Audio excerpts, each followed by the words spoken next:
ನಗರಂಗೆರೆ ಗ್ರಾಮದಲ್ಲಿ ಶ್ರೀ ಮಾರಿಕಾಂಬಾ ಜಾತ್ರೆಯ ಪ್ರಯುಕ್ತ ಗ್ರಾಮದ ಸಾಂಪ್ರದಾಯಿಕ ಧಾರ್ಮಿಕ ಆಚರಣೆಗಳಲ್ಲಿ ಸೇವೆ ಸಲ್ಲಿಸುತ್ತಿರುವ ಆಯಗಾರರಿಗೆ ಗೌರವ ಸಮಾರಂಭ ನಡೆಯಿತು. ಶತಮಾನಗಳಿಂದ ನಡೆದುಬಂದ ಗ್ರಾಮ ಸಂಸ್ಕೃತಿ, ಪರಂಪರೆ ಹಾಗೂ ಧಾರ್ಮಿಕ ಆಚರಣೆಗಳನ್ನು ಜೀವಂತವಾಗಿ ಉಳಿಸಿಕೊಂಡು ಬಂದ ಆಯಗಾರರ ಸೇವೆಯನ್ನು ಈ ಸಂದರ್ಭದಲ್ಲಿ ಸ್ಮರಿಸಿ ಗೌರವಿಸಲಾಯಿತು.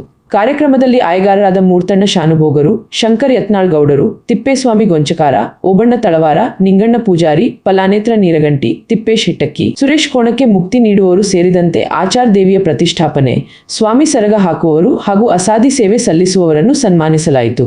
ಪುಷ್ಪಕ್ಕ ಸಿ ಸಂಜೀವಮೂರ್ತಿ, ಕಾರ್ತಿಕ್ ಎಸ್ ಮೂರ್ತಿ, ವೆಂಕಟೇಶ್ ಹಾಗೂ ಸತೀಶ್ ಅವರ ಕುಟುಂಬದವರು ಮತ್ತು ಕನ್ನಡ ಹಿತ ರಕ್ಷಣಾ ವೇದಿಕೆಯ ವತಿಯಿಂದ ಆಯಗಾರರಿಗೆ ತುಂಬು ಉಡುಗೊರೆ ಹಾಗೂ ಕಾಣಿಕೆಗಳನ್ನು ನೀಡಿ ಗೌರವಿಸಲಾಯಿತು. ಗ್ರಾಮದ ಸಂಸ್ಕೃತಿ ಮತ್ತು ಪರಂಪರೆಯನ್ನು ಮುಂದಿನ ತಲೆಮಾರಿಗೆ ಸಾಗಿಸುವಲ್ಲಿ ಆಯಗಾರರ ಸೇವೆ ಅನನ್ಯವೆಂದು ಕಾರ್ಯಕ್ರಮದಲ್ಲಿ ಮಾತನಾಡಿದವರು ಅಭಿಪ್ರಾಯ ವ್ಯಕ್ತಪಡಿಸಿದರು.